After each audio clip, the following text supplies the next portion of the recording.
Good morning. Busy morning already here. So I stopped this morning and I got a spark plug wire for that forklift that I was working on the other day after I broke one. I finally had a chance. They had one, so I got that put back together. It's running. That's good. I have a seed delivery coming, believe it or not, this morning for, I think it's got corn on it for 2020 spring planting here. So I stopped down to my seed warehouse, just plugged in my forklift. Mine's electric here, so I just wanted to make sure that it's charged enough to be able to unload this truck since I haven't used it for a couple of weeks. Dad's actually going to stick around here and unload that for me. I am heading to Berkey. I've got this air compressor loaded up so we can clean them brushes out a little bit, and then the plan is to get that belt. I called the John Deere dealer in Berkey. They have one, so I'm going to stop there on my way, pick up that belt, and we're going to get the combine fixed and start shelling some corn. So, yeah. Let's hope for a better day than yesterday. Trying to get these brushes cleaned up here so that screen will turn a little bit easier. I've gotten a lot of dirt out of them already. Also blowing these radiators out a little bit because I can get to them now a little bit easier. I'm going to pick at that with a screwdriver a little bit, get some more. Also going to blow this. I put some oil dry down after I spilled that fuel last night. Just soaked stuff up. It's done a pretty good job, so I'm going to blow that off of here. Fuel spills are a bad deal because they cause fires or can make fires bad in a hurry. So that's why I'm cleaning it up good. And since I got the air compressor, I'll just blow off some of this other stuff, clean things up. I know we don't have a lot of harvest left, but it doesn't hurt. Clean stuff up a little bit. Okay, screen's back on. I'm working on putting this one brush back in. I gotta come around the backside here. Remember, I drilled them rivets out, so I'm putting new ones in. Same process basically as the ones I did on the bean head a few weeks ago. Rivet goes in the hole, and then you stick the rivet gun on there, squeeze, and it basically smashes the back side of that rivet, squeezes it,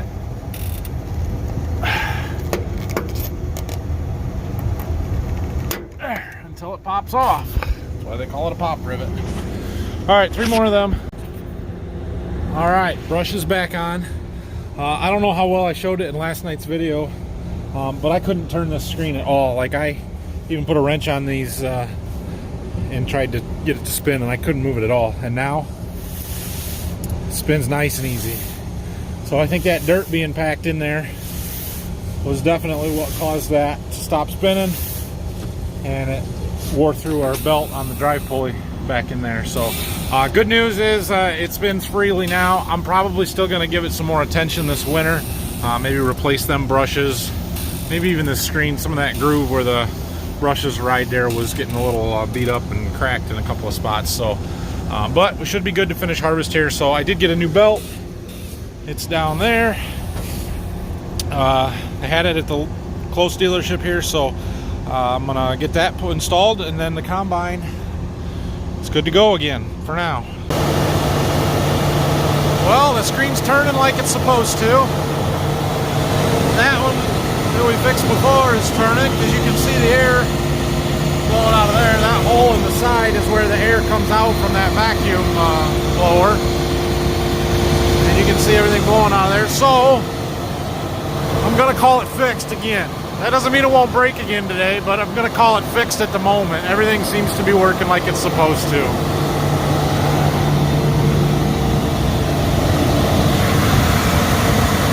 All right, we're good. Shelling corn.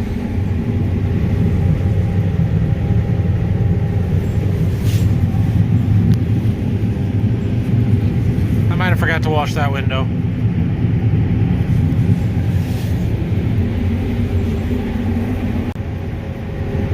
So here's where we're at with everything right now. Obviously I'm shelling corn. Phil is running the grain cart. We've got the big dryer batch going right now in that from the last of the wet corn from last night. He's transferring corn out of our smaller dryer bin into that other storage bin that we hadn't put anything in yet right now. Dad is on his way down here shortly. He's actually bringing another tractor with a mower. Oh, yeah. Go back to my second video and you'll see what he's bringing down. Anyway, we're going to use it to just kind of clean up some of the edges of these fields, and we've got some ditches, ditch banks and stuff, a little brush starting. So now that the crops are out, we can get to them. So we're going to mow that stuff down here. And then the tractor's also got a loader on it, and we've got a pile of some sand here from a project when we tore some stuff out a few years ago that we're actually going to try and level that pile off and clean it up, get it out of the way. So that's what he's doing. When he gets here, he'll probably run the combine, and I'll run the grain cart this afternoon so that Phil can keep the grain system moving. I actually have a meeting tonight. I have to leave here no later than 5 o'clock, so we'll see how much we can get done before that. Well, we're making progress. I'm doing this first pass along the edge here. About 15 acres or so left in this field. I've gotten into a different variety. This is actually the very first corn that I planted this pass that we're doing right now. I started with 108 day that I think I had 10 bags of or something, so it was enough to plant just over 20 acres. Gotten into that variety and the moisture has jumped. Running over 30% right now, so glad I don't have a ton of it. It's still yielding pretty well though, so especially where there's a good stand. Some of the spots where it was too wet and the stand is thin, it's not great, but I don't know. It's pretty tough to evaluate a hybrid in a year like this and say I'm not going to plant it because it was 3 or 4 points wetter when it was planted the 4th of June and really crappy conditions anyway. So we'll probably try it again next year and reevaluate. Okay, we are down to about 10 acres left in this field. Our trucks are full. This dryer is going to be done here pretty quick, and we've got enough wet corn that we can refill everything. So it's lunchtime. We're going to shut the combine down here for a little bit. Phil can get the dryers situated and going here again. Dad should be down any time with that mower, so hopefully he can run the cart for me here this afternoon, or I guess I'll run the cart and he'll run the combine. The neighbor opened up their field of corn here. It looks rough out there.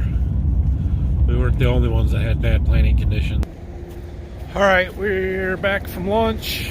Well, I am. Phil hasn't gone yet. He's got trucks about empty.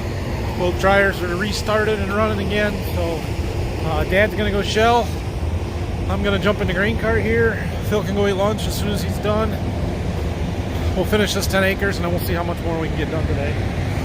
We'll do a little mowing in a little bit.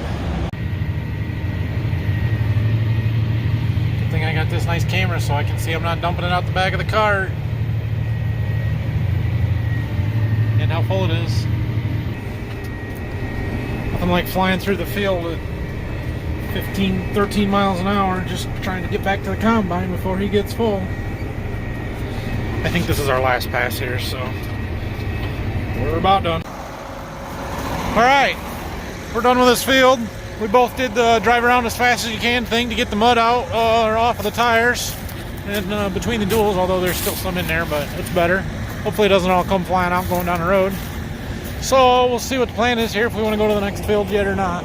Or probably back to where we had already started. You guys see that giant mud hole over there? That was grass when we started. This mud is no fun. Dad has decided that he's going to attempt to scrape the mud off the tires, which I think is a futile effort, because as soon as we pull into the next field, it's going to be right back there. Oh well. Okay, so we've got room for, well, we've got 2 trucks and a grain cart that we can fill up, basically. We're back in this field that I was working in the other day, where I've done the short rows, and now we're into these longer rows where we need a grain cart and stuff. So we're gonna open up these back end rows and then probably jump over by the buildings where we're gonna park the trucks over there, so we don't have to run them ends down quite so much and let things dry out for at least another day, which probably won't make a lot of difference, but it's getting really frustrating dealing with this mud.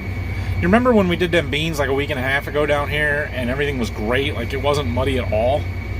Why couldn't that have lasted? 4 inches of snow created havoc down here with the ground, apparently. This field is full of little hidden areas like this that were just too wet to plant. On the bright side, our weed control was outstanding this year. For being bare and no canopy blocking the sunlight this year, to not have any more weeds than that, impressive. Okay guys, we did about 10-12 acres here, but it's almost 5 o'clock. I've got to go get back to my meeting tonight. We got them 2 trucks full. The overhead bin is full of wet corn back at the farm, so we've got plenty of wet corn to dry for tonight and tomorrow morning. We'll come back down tomorrow and get as much done as we can, because they're calling for a bunch of rain on Thursday. So yeah, we are close. I was just adding it up. We're down to 90 acres left. 90. If we could get the 50 done here by this buildings, then the rest of it can come out off the road. We can park the trucks on the road and just fill them with the combine. Short rows, which means we'll be able to finish even if it's a little wet. So we'll see. I don't know how tomorrow will go, but that is kind of the goal. Yeah, so thanks for watching again. I'm just going to run this truck back over to the farm, and then Dad and I are heading back to Waldron, and I've got that meeting. So that's the end of today. Yeah. We'll see you tomorrow.